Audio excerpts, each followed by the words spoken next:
Ayan yung pinakadalampasigan natin. Oh, di ba? Ang ganda. Ang ganda na mga kabayan ko, napakalinis na oh.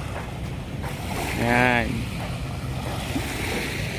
So kung mapapansin ninyo mga kabayan no, yung dalampasigan natin, ako, ang sarap-sarap pagmasdan, pag malinis. Tingnan nyo doon sa may pinakadulo, maraming nagpipicture taking, nagtatampisaw si sir, ini-enjoy ang presko ng lamig ng dagat dito sa ating Manila Baywalk Dolomite Beach.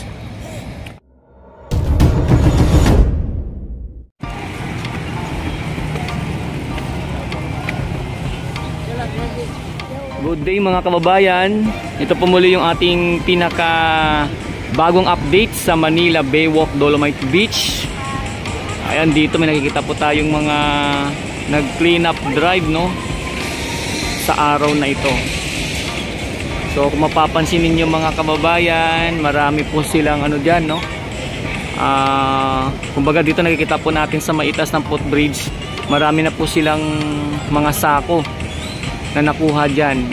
At sa ngayon sila po ay nagkakaroon ng group picture no, kasama ng mga ano to, taga DPS tsaka yung mga Estero Rangers no, mga kababayan ko. Ayan, tipon-tipon sila ngayon dyan. Tapos dito may nakita rin po tayong mga pulis. Ayan, nakasama rin po nila. At yung mga naka-green na uniform, hindi ko po sure kung ano po ito. So syempre dito po sa may Manila Baywalk Dolomite Beach mga kabayan, ayan, napakaganda po no ng panahon sa ngayon, napakamaaliwalas. At syempre dito po ay tanaw po natin ang ganda ng view.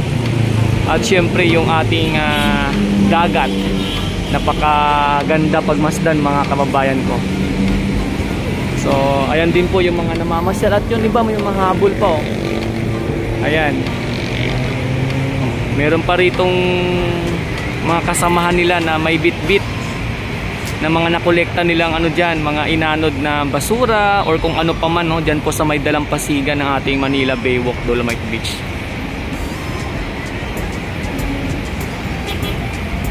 So yan po yung kaganapan dito ngayon mga kabayan no. Patuloy po na talagang tuloy-tuloy ang mga nagbo-volunteers para ma-maintain ang kagandahan ng ating Manila Baywalk Dolomite Beach.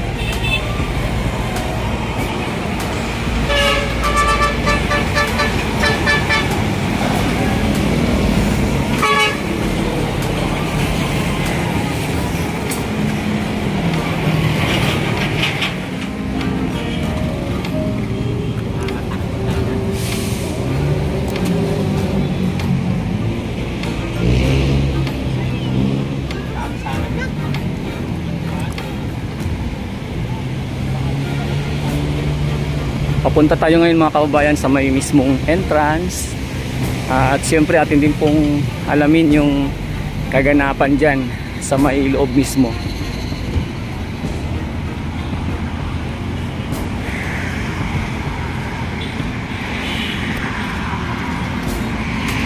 Ngayon po ay araw ng Sabado, November 11, 2023.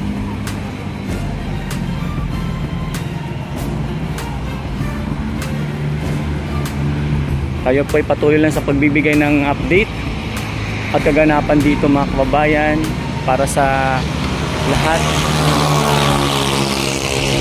So, naglalagay ng sitwasyon dito nangyayari sa ating Manila Baywalk Dolomite Beach. Good morning sir. Good morning idol. Ang exit. Ayun po dito.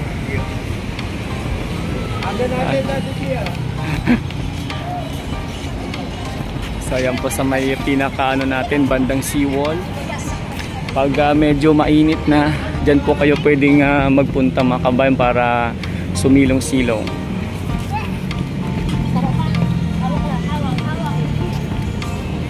Ayan, napakaganda talaga ng ating Manila Baywalk Dolomite Beach. Ang linis mga kababayan no. At syempre ayun na naman po yung kakatapos lang na mag clean up drive dito ng mga volunteers. Yan. So ito na po yung pinakalob mismo ng Manila Baywalk Dolomite Beach natin mga kababayan, no? Kita nyo, napakaganda pagmasdan, napaka presko at maaliwalas ang simoy ng hangin. Ayan yung ating mga Baywalk Marshal.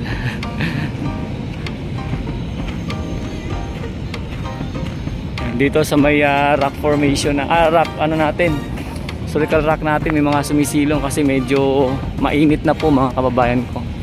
Pero preskong presko, no? Ayan, nung mga nakarang araw dito ating napapanood sa mga kapwa vloggers natin, meron sila dito mga nakita na mga patay na isda. At siyempre nakita rin po natin sa live nila, no, na may mga inanod na mga water lily or basura. So sa ngayon, kung mapapansin ninyo mga kababayan ko, wala na po at malinis na. Ayan, no. Ayan yung pinakadalampasigan natin. Di ba? Ang ganda. Ang ganda na mga kababayan ko, napakalinis na, oh. Ayan. So kung mapapansin niyo mga kababayan, no, yung dalampasigan natin, ako, ang sarap-sarap pagmasdan, pag malinis. Tingnan nyo doon sa may pinakadulo, maraming nagpi-picture taking, nagtatampisaw si sir, ini-enjoy ang presko ng lamig ng dagat dito sa ating Manila Baywalk Dolomite Beach. At syempre ayan po, kung mapapansin niyo, marami na rin pong, kahit po medyo mainit na, marami pong pumapasok para makita ang ganda ng Manila Baywalk Dolomite Beach or Manila Bay. Di ba? So maliban po sa mga nag-volunteers mga kababayan, kitang-kita po natin, no, ang magandang view rito. Yan. At ini-enjoy ng mga bawat namamasyal ang kanilang memories dito, kung saan kasama nila yung kanilang mga barkada, pamilya, loved ones, no? Ayun na nga po sa may dulo, marami nagtatampisaw doon ng mga bata. Ito po, talagang malinis na mga kababayan ko, no? Wala tayong nakita ngayon mga patay na isda at mga basura na dito na inanod sa dalampasigan. Bagkus ito, talaga makikita natin na may nagtatampisaw, masayang masaya, at syempre ini-enjoy ang kanilang pamamasyal dito sa Manila Baywalk Dolomite Beach. So sa mga kababayan ko na naisusubaybayan ang mga ganap dito sa Manila Bay or sa Manila Baywalk Dolomite Beach, huwag niyo po sanang kalimutan mag-subscribe pagkatapos niyo po mapanood ang video na ito, para palagi po kayong updated sa lahat ng ating mga bagong pinapakitang ganap or sitwasyon dito sa Manila Baywalk Dolomite Beach. So yun mga kababayan ko, ito nga pala muli si Daddy D. At salamat po sa palaging pagsubaybay, pagsuporta sa aking channel. Maraming salamat po. Ingat tayong lahat. Mabuhay ang Pilipino, mabuhay ang Pilipinas. God bless us all. Salamat po ng marami mga kababayan.